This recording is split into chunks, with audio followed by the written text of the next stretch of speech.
1000 വീടുകൾ, ദുരന്തത്തിൽ വീട് നഷ്ടപ്പെട്ടവർക്ക് 1000 വീടുകൾ. പക്ഷെ 1000 വീടുണ്ടാക്കാൻ സാധിക്കയെ കുറിച്ച് എനിക്ക് ആശങ്കയുണ്ട്. അന്ന് KPCC അധ്യക്ഷൻ ഇത്തരമൊരു പ്രശ്നവുമായി ബന്ധപ്പെട്ടുകൊണ്ട് അദ്ദേഹത്തിന്റെ ആത്മാർത്ഥത വിളിച്ചു പറയുന്ന രൂപത്തിലാണ് 1000 വീട് പറഞ്ഞത്.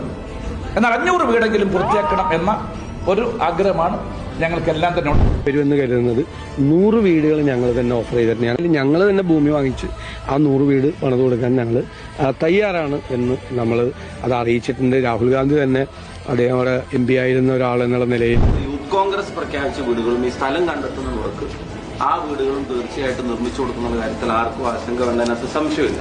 ആദ്യഘട്ടമായി 30 വീടുകൾ യൂത്ത് കോൺഗ്രസ് സംസ്ഥാന കമ്മിറ്റി നിർമ്മിച്ചു നൽകുവാൻ തീരുമാനിക്കുകയാണ്. സർക്കാരിന്റെ വീട് വരുമ്പോൾ തന്നെ യൂത്ത് കോൺഗ്രസിന്റെ വീടും ഉണ്ടാവും. അതിന് മുമ്പും വരും.